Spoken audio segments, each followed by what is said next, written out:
Fala galera do quinto ano, estamos de volta para mais uma videoaula de Geografia. Dessa vez nós vamos finalizar o capítulo 6. Na última aula de Geografia vocês fizeram uma atividade sobre o petróleo e a primeira aula de Geografia a gente falou bastante coisa.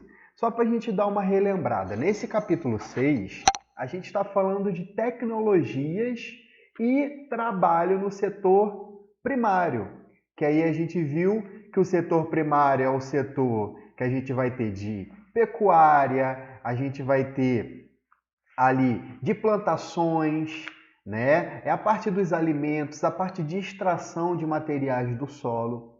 E na primeira aula, a gente falou justamente sobre a agricultura, sobre as tecnologias por trás disso, né? A gente viu que a população, os seres humanos, eles eram nômades, né? Que eles andavam de um lugar para o outro e nunca se fixavam num local específico. Eu até separei os slides aqui para gente. E depois que eles descobriram a agricultura, eles passaram por um processo chamado de sedentarização. A gente usa muito a palavra sedentário hoje para a pessoa que não faz nada, mas isso é um processo onde as pessoas se fixaram no local para poder ali plantar e colher seu alimento sem precisar se mover, né? Aí a gente viu sobre a agricultura, que a agricultura ela vai ter dois tipos de agricultura, né? Uma que vai usar as tecnologias tradicionais, que está ligada a uma agricultura familiar, que a gente viu na última aula, e a outra vai ser com tecnologias modernas, né? Que é aquela agricultura de grandes extensões que usa muita tecnologia, usa tratores, usa drones, tudo isso a gente viu na última aula. Não é verdade? Aí a gente tocou no assunto de agrotóxicos, falamos bastante coisa sobre os agrotóxicos. A gente viu que os agrotóxicos são bioacumulativos. Eles simplesmente não somem da natureza. O agrotóxico que está ali no solo, ele pode contaminar os lençóis freáticos, ele pode ir para um animal, esse animal passar para outro animal que ele se alimentou dele e pode chegar a nós, seres humanos, fazendo mal à nossa saúde, ok? Aí ficou essa atividadezinha para vocês fazerem no caderno, deixei aqui separado para vocês fazerem. E agora, na aula de hoje, a gente vai falar um pouco sobre a agropecuária. Mas antes, eu separei um vídeo para a gente finalizar esse assunto de desertificação, porque desertificação tem acontecido em vários locais do Brasil. E é um processo que, se não cuidar do solo adequadamente, vai transformar literalmente num deserto, igual tem em outros países aí que a gente conhece, deserto do Saara, etc. Tá? Então olha esse videozinho, um videozinho de 1 minutinho sobre desertificação. Vamos ver? Vou colocar aqui para vocês, 1 minutinho. Você sabe o que é a desertificação? Fique sabendo. A desertificação é um processo de degradação da terra. Na maioria das vezes, ela é causada por fatores naturais combinados a ações do homem, como o desmatamento e o uso de técnicas agrícolas inadequadas. A baixa umidade do ar, o empobrecimento do solo e a extinção de espécies são alguns efeitos da desertificação. O fenômeno atinge várias regiões do mundo. No Brasil, cerca de 950 mil quilômetros quadrados estão em processo de desertificação, sobretudo nos estados do Piauí, Ceará, Rio Grande do Norte, Paraíba, Pernambuco, Alagoas, Sergipe, Bahia e norte de Minas Gerais. Estudiosos acreditam que a desertificação pode ser reversível e já existem práticas ecológicas que visam conter a desertificação. Legal, né? A desertificação é uma ação natural, só que ela é intensificada pelo ser humano. A pessoa que ela faz uma agricultura de forma errada, que vai prejudicar o solo, polui muito o solo, desmata muito aquele local, deixando aquele sol totalmente exposto à luz solar, coisa que a gente viu lá no livro 1, provocando erosões do solo, né? Destruindo as matas ciliares, e isso vai provocar o processo de desertificação, ok? Agora, continuando o nosso livro, a gente vai falar um pouquinho sobre pecuária. Pecuária também usa muita a tecnologia. Vai utilizar muita tecnologia e é uma das técnicas, é um dos trabalhos. É por isso que um dos trabalhos dos seres humanos. É por isso que ele está dentro desse capítulo.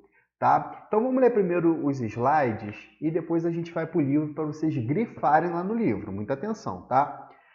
A domesticação de animais é uma prática antiga do homem, a qual, com o tempo, foi se aprimorando. Há dois tipos de pecuária.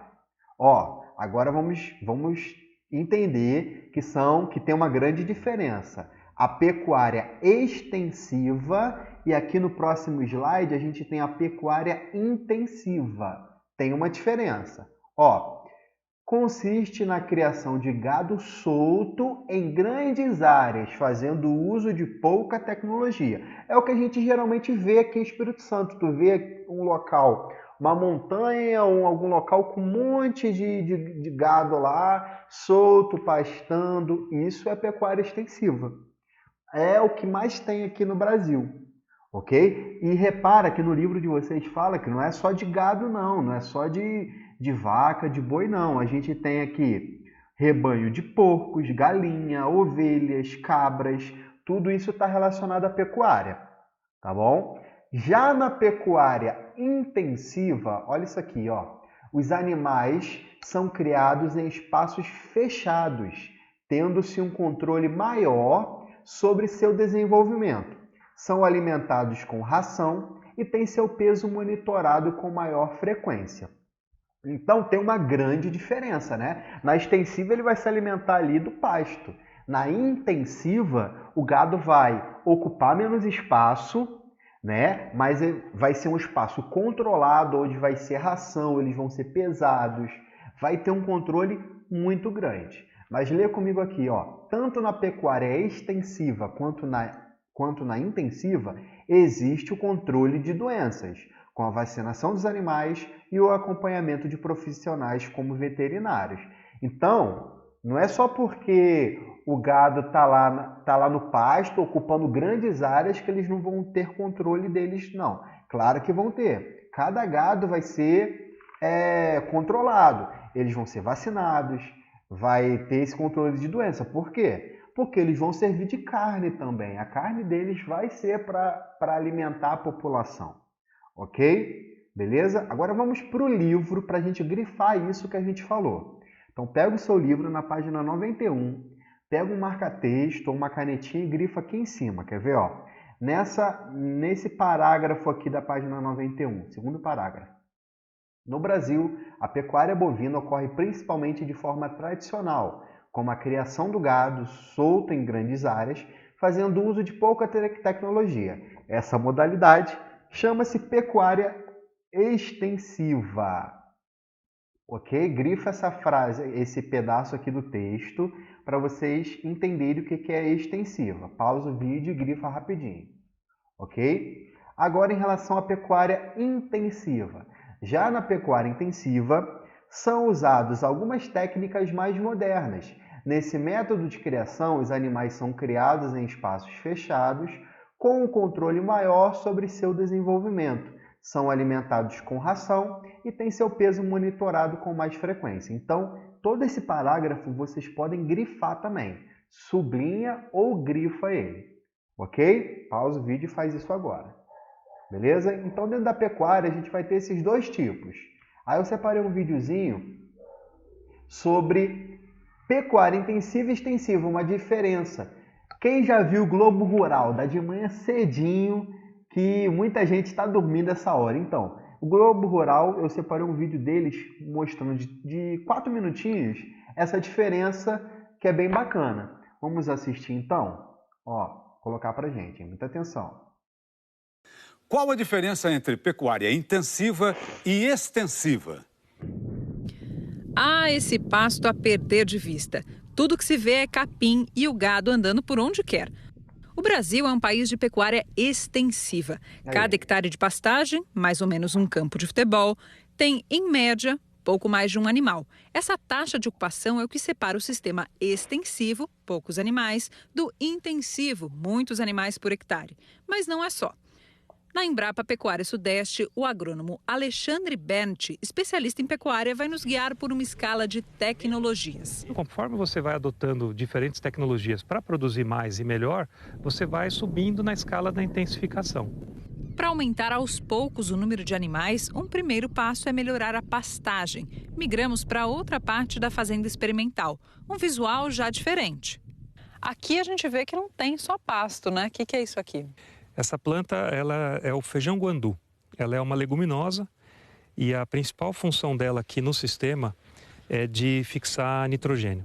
Ou seja, ela capta nitrogênio da atmosfera, incorpora nos tecidos dela e na raiz.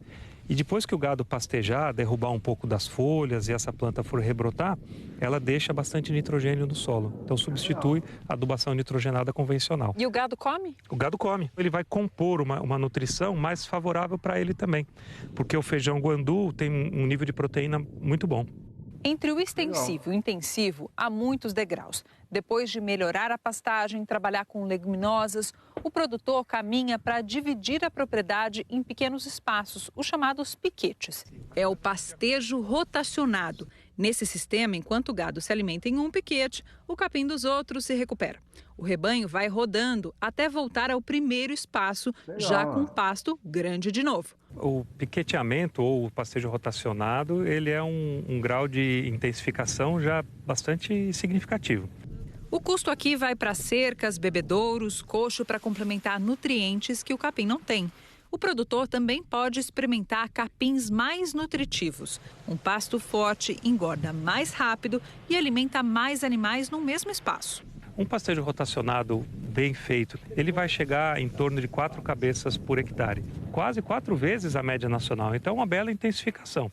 Em propriedades com água farta, os piquetes podem até mesmo ser irrigados. É mais um degrau. Na área que sobrou da fazenda, que estava num pastejo um pouco mais extensivo, ele pode, por exemplo, fazer uma integração com a agricultura.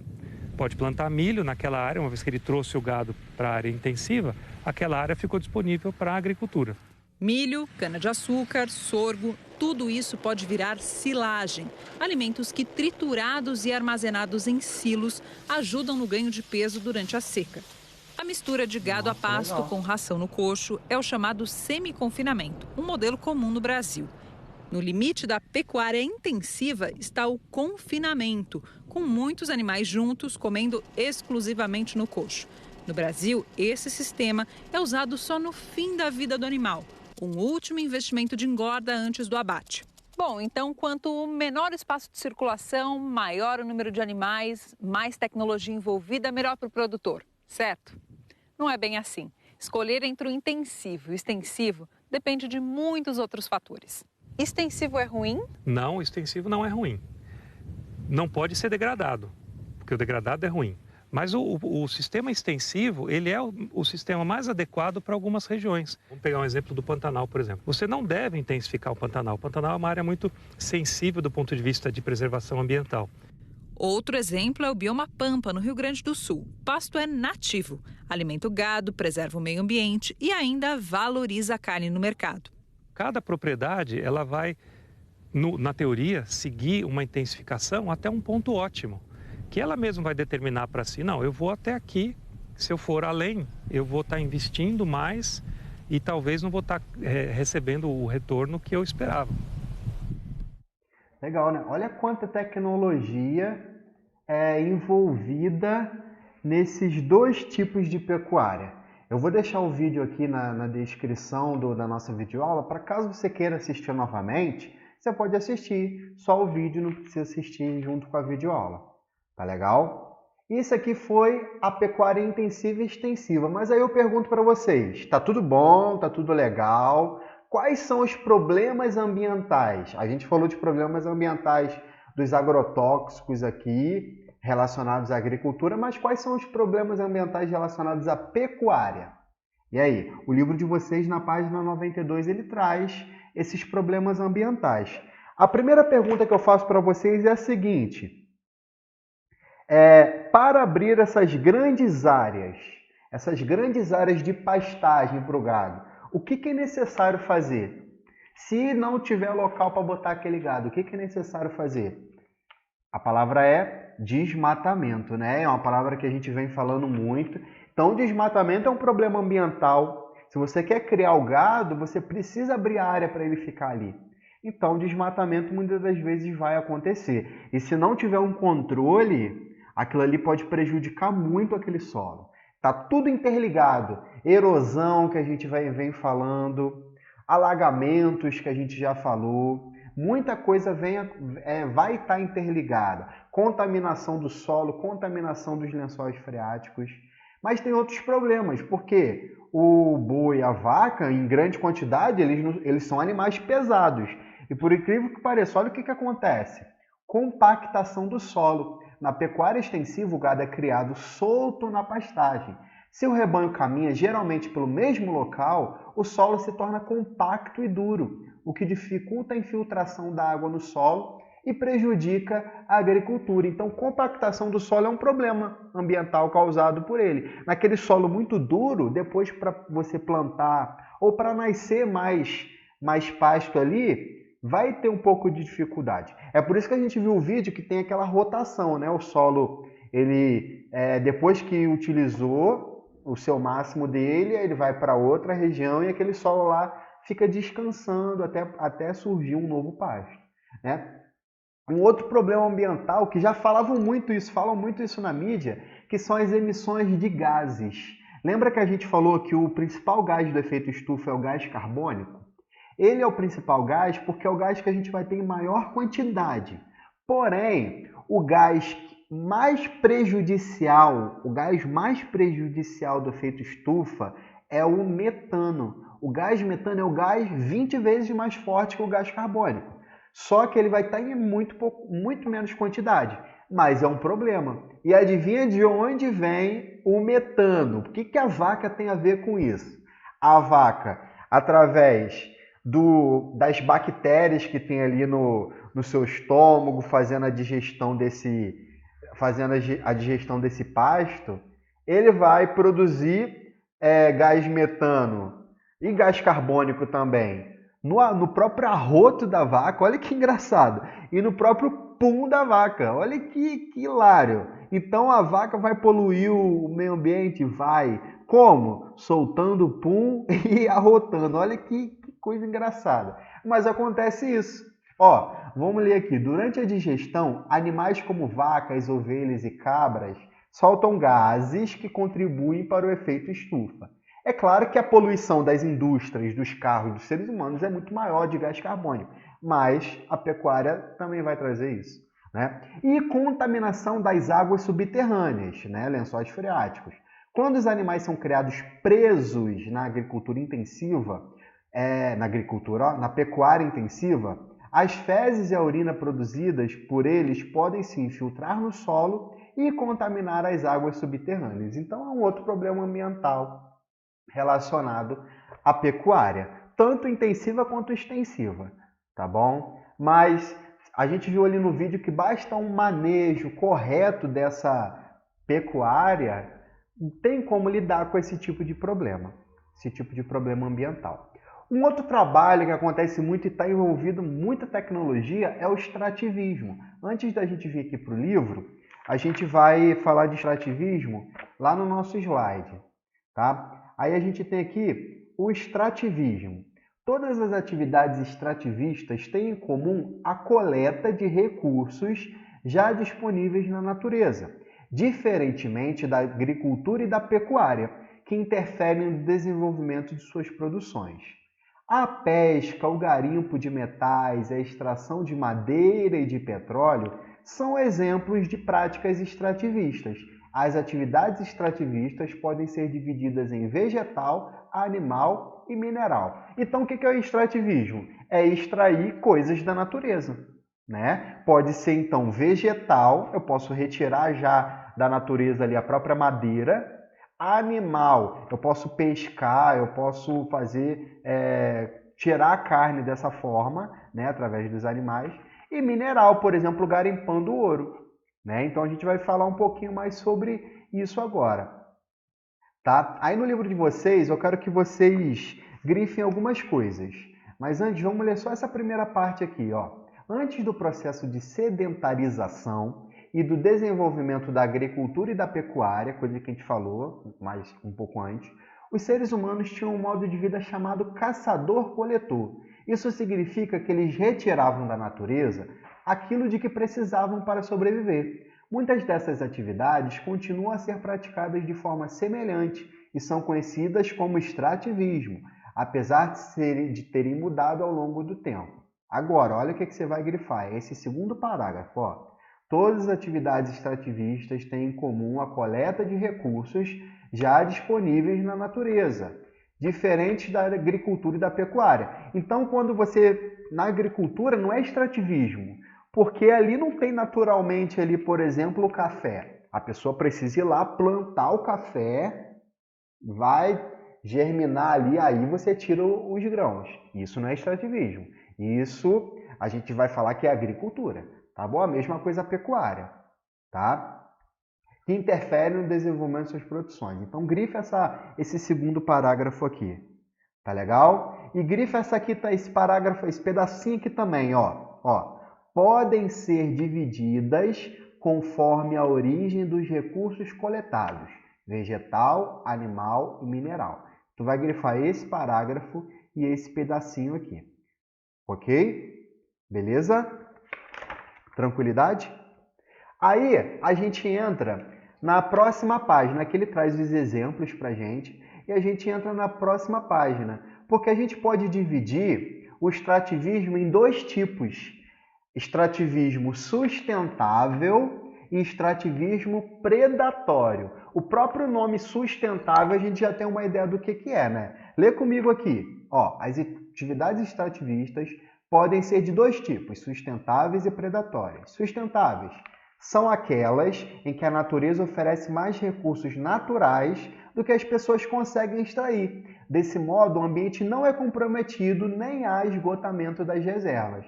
Essas atividades podem ser também praticadas em reservas extrativistas protegidas pelo governo. Então, tem locais específicos que tu pode extrair de lá e ele é sustentável. Você vai retirar uma quantidade que não vai afetar a natureza naquele local. Já as predatórias, o próprio nome também já diz, são aquelas que ocorrem sem que a natureza tenha tempo de se recompor, como é o caso, por exemplo, da pesca excessiva ou a extração de ouro, capaz de causar um grande impacto ambiental. Ok? No nosso livro, lá na página 94, 96, fala tudo isso que a gente acabou de falar. Aí você vai grifar essa frase aqui, quer ver? Ó? São consideradas sustentáveis. Grifa esse pedacinho aqui. Aí você vai continuar grifando isso aqui. Ó.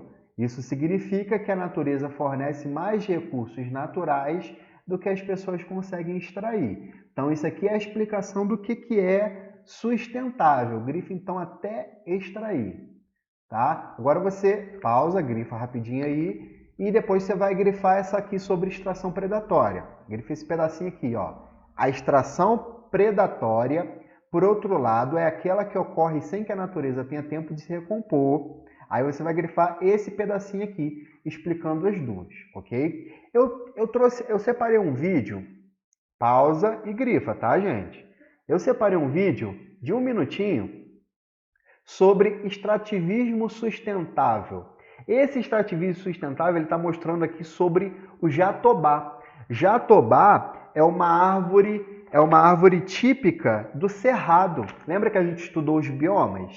Quais são os biomas? A gente falou muito dos biomas já, né? Amazônia, Mata Atlântica, Cerrado, Pantanal, Pampa. Tem mais algum? Amazônia, Cerrado, Mata Atlântica, Pantanal, Pampa. E tem mais algum? Então vocês vamos ver. Agora, sobre o jatobá então. O jatobá, ele é uma árvore típica do cerrado. Tá legal? Então vamos ver esse videozinho. Olha como esse rapaz do vídeo, um morador que utiliza do jatobá, olha quanto ele sabe. Ele sabe muita coisa. O jatobá é uma árvore medicinal e a madeira da sua árvore, ele também é muito utilizado na construção civil e muito utilizado também para a produção de navios, tá? Então, é uma árvore excelente. Vamos ver aqui então.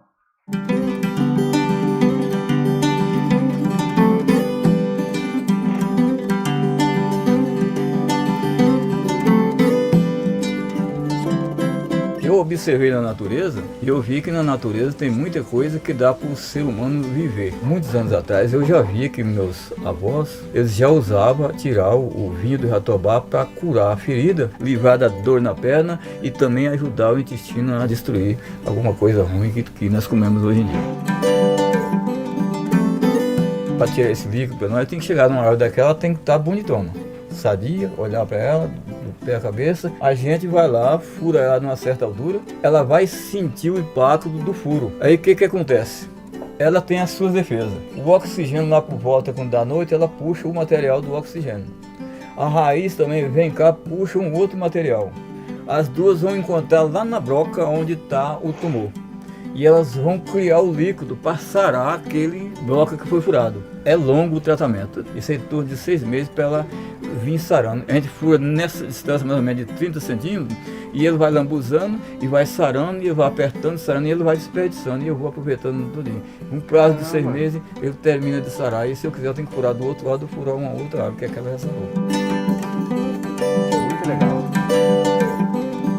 Uma árvore dessa, para ela dar esse líquido, ela tem que estar pelo menos de 50 anos para dentro. Mas a gente tem árvore aí de 300 anos e fornecendo líquido para nós beber. Legal, cara. Eu vou até voltar esse pedacinho aqui, ó. No prazo de 6 meses, ele termina de sarar. Esse líquido aqui, o que acontece? Ele faz um furo na árvore, essa árvore entende que tá com um furo nela e tenta se curar. A árvore vai se curar sozinha e produz esse líquido. Esse líquido, ele tem propriedades medicinais e ele vai retirar esse líquido e vai utilizar para fazer alguma manipulação e utilizar para curar para tratar algumas doenças. E ela automaticamente também vai se curar a árvore. Assim que ele acabar de usar esse líquido e ela se curar, é só ele fazer outro furinho na árvore e ela vai produzir mais desse líquido de forma sustentável. Ela vai fazer aquilo ali naturalmente, não vai prejudicar a árvore e mais nada, tá? Só uma correção aqui, que a gente falou os biomas, a gente esqueceu um. Qual era? Caatinga, que são os 6 biomas. Quais são? Amazônia, Pantanal, Mata Atlântica, Cerrado, Caatinga e Pampa. São os 6 biomas que a gente estava falando. Então esse aqui é um exemplo de extrativismo sustentável. Agora eu tenho um outro vídeo para mostrar para vocês, para acabar, né? Para acabar nossa aula, que é um vídeo que eu quero muita atenção. Tá? Olha, lê isso aqui, esse pedacinho aqui comigo, ó, na página 96. A extração de ouro é outro exemplo de atividade extrativista, de grande impacto ambiental. O mercúrio utilizado no garimpo polui as águas dos rios, prejudica a fauna e pode causar danos à saúde da população que vive próximo às áreas de exploração.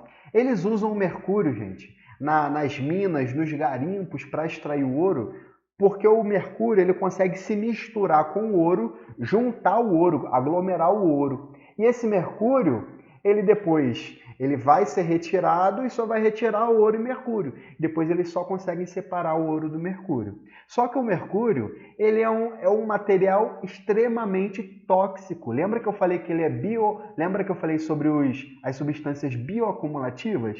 O mercúrio é um deles. Eles conseguem ficar na natureza durante 100 anos. Então, se esse mercúrio vai para o rio, contamina um peixe, esse peixe serve de alimento para o ser humano, o mercúrio vai estar indo para o ser humano também. Então, e o mercúrio, a gente vai ver no vídeo que ele causa grandes danos à saúde. Não só dos animais, dos ecossistemas, das plantas, mas dos seres humanos também. Então vamos ver esse vídeo para a gente finalizar, que vai falar um pouco sobre o garimpo. Quer ver? Os garimpeiros trabalham em turnos de 12 horas. É um processo lento e cansativo, até sentir o ouro nas mãos. Daqui, seu Israel, até o ouro sair lá em cima, quanto tempo demora? 15 dias. Nesse punhado de areia que está na minha mão, tem ouro? Tem. Para chegar ao metal precioso, Os garimpeiros usam um dos maiores vilões do garimpo, o mercúrio. Aí, ó. O risco do uso do mercúrio no lavra-garimpo é a contaminação dos próprios trabalhadores que trabalham na extração do ouro e também a contaminação de toda a cadeia trófica, de toda a cadeia ambiental, o ecossistema de entorno, onde está sendo feito a extração de ouro.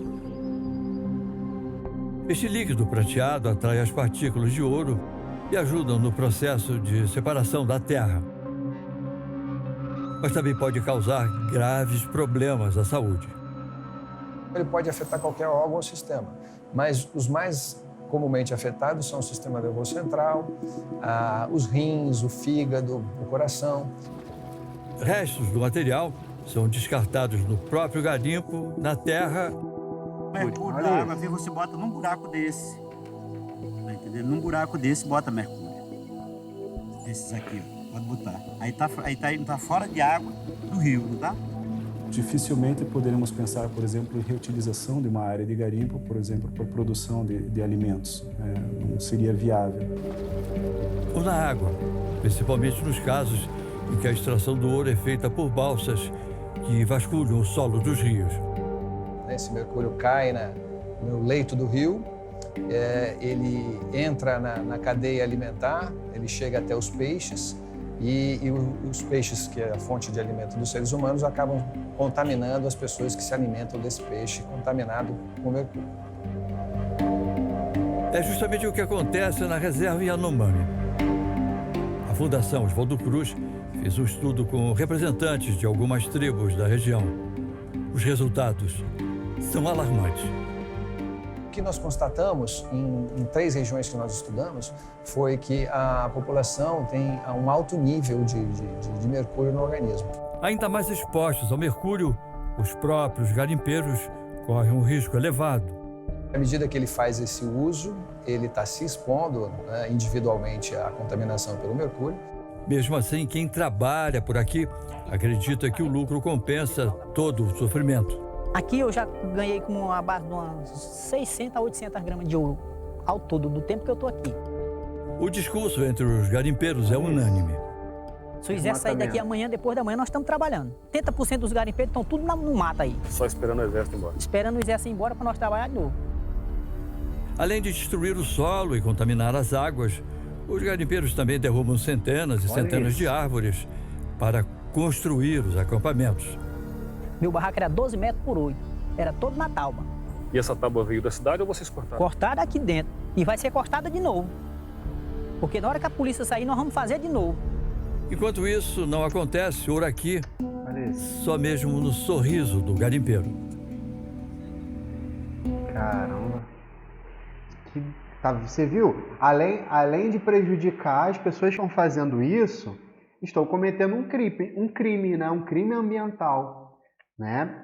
Ali naquele vídeo ali estava falando que estava o exército lá impedindo que eles trabalhassem, só que eles estavam escondidos e depois eles iam voltar, né? Então, o extrativismo, a gente precisa também trabalhar de forma sustentável, porque olha quantos problemas ambientais que são causados, ok? Beleza? Então, gente, a gente finaliza o nosso capítulo 6. Aqui na página 102 e 103 tem aquele resumo que a gente sempre fala e tudo que a gente estudou aqui nesse capítulo. Tá? Então dá uma lida que está muito bom esse para relembrar. Ele separou a pecuária, a agricultura e o extrativismo. Ele fala das tecnologias utilizadas e fala dos riscos ambientais em cada uma dessas etapas, né? As técnicas utilizadas em cada um. Então foi bem legal esse capítulo. Dá uma lida no para relembrar, porque ele está excelente esse para relembrar aqui. Tá legal? Eu vou colocar na descrição do vídeo as atividades que vocês precisam fazer dessa aula de hoje, tá? Essa atividade aqui da maré negra sobre o petróleo, vocês já fizeram, que foi a última aula de geografia, tá? Que é um problema ambiental muito grande quando tem derramamento de petróleo, derramamento de óleo na natureza, né? Porque por exemplo, uma ave marinha, uma ave que fica ali na região do mar, que se alimenta dos peixes. No momento que ela se contamina com petróleo, a gente viu que o petróleo ele vai funcionar como na pele desses animais. Esses animais, já viu essas aves que entram na água e conseguem sair da água voando ainda? Por que ele não se molha? Por que esse animal não consegue se molhar? Ele possui algumas glândulas na sua pele que ele vai produzir um óleo que esse óleo vai impedir que entre em contato com a água. Lembra que a gente estudou que o óleo e a água não se misturam? Então, ele vai impedir que as suas penas molhem. Então, isso é algo muito bom para o pássaro. Porém, quando ele vai entrar num local que está com petróleo, que está com óleo, esse óleo que está aí, ele tira essa camada de proteção da sua pele. Aí, quando ele cai na água, ele vai acabar se molhando e não vai conseguir sair novamente. Né? Então, muitos animais morrem com essa maré negra. É uma cena muito triste. Isso já aconteceu várias vezes e tem acontecido esse problema. Tá legal? Então, vou deixar a atividade para vocês fazerem. Como eu falei, leiam para relembrar.